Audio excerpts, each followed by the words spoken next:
తెలంగాణ సమాజాన్ని బాకీల పాలు చేసి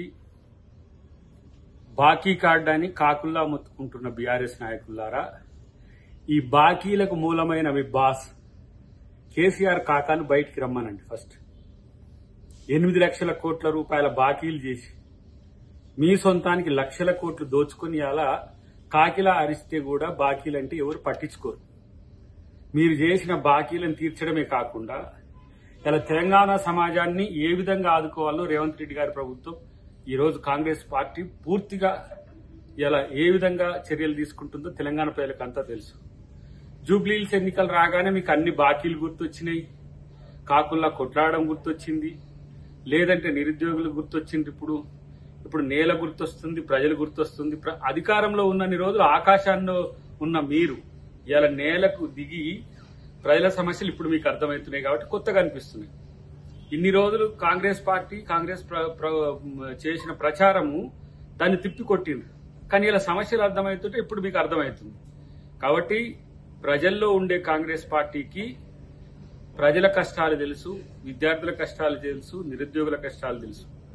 మీరు వేసిన గ్రూప్ 1 నుంచి గ్రూప్ 4 వరకు వేసిన నోటిఫికేషన్స్ అన్ని లీక్ అయ్యి ఏ విధంగా విద్యార్థులు నష్టపోతే వాటిని మళ్లీ నిర్వహించి ఈరోజు అందరికీ ఇలా సర్టిఫికేట్స్ ఇవ్వడమే కాకుండా కొత్త ఉద్యోగాలు కూడా గతంలో ఉన్న 60,000 ఉద్యోగాలు ఇవ్వడమే కాకుండా ఇప్పుడు 42,000 ఉద్యోగాలకు చేస్తున్నారు. అన్నిటికంటే ముఖ్యంగా 6 గ్యారెంటీల్లో 2-3 అంశాలు పూర్తి కావాల్సిన అవసరం ఉంది. వాటిని కూడా కంప్లీట్ చేస్తాం.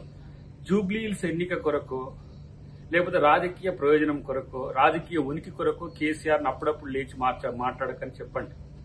ప్రజల్లోకి రమ్మనండి. ప్రతిపక్ష నాయకునిగా ప్రజల సమస్యలు తెలుసుకోమనండి. కాబట్టి ఏదో ఇన్ఫార్మల్ చెప్పిన ఇన్ఫర్మేషన్ తోని కాంగ్రెస్ పార్టీ వైఫల్యాలను మనం ఎండగట్టాలి, కాంగ్రెస్ పార్టీని మనం నిలదీయాలి. మరి నిన్ను నిలదీయడానికి కూడా నువ్వు లేవు కదా. నువ్వు చేసిన విధ్వంసం వల్లనే, మీరు చేసిన నాశనం వల్లనే తెలంగాణ ఈ స్థితికి వచ్చింది. వాటిని సరిదిద్దే పనిలో ఇలా రేవంత్ రెడ్డి గారు సీరియస్ గా సక్సెస్ అవుతున్నారు. అదే మీకు ఇలా తలకాయ నొప్పి. 2 సంవత్సరాల్లో ఇంత నష్టంలో ఉన్న తెలంగాణ ఆర్థిక విధానాన్ని పూర్తిగా ఇలా పాజిటివ్ వైపు తీసుకురావడమే కాకుండా తెలంగాణను పురోగమించేలా చేస్తుంటే వాళ్ళకు అసలే వశపడట్లేదు. కాబట్టి ఇలా హరీష్ రావు మాట్లాడినా, కేటీఆర్ మాట్లాడినా ఇవన్నీ కూడా రాజకీయాల కోసమే అని తెలుసుకుంటే మంచిది. తెలంగాణ ప్రజలు మిమ్మల్ని నమ్మరనే విషయాన్ని మీరు తెలుసుకుంటే ఇంకా మంచిది.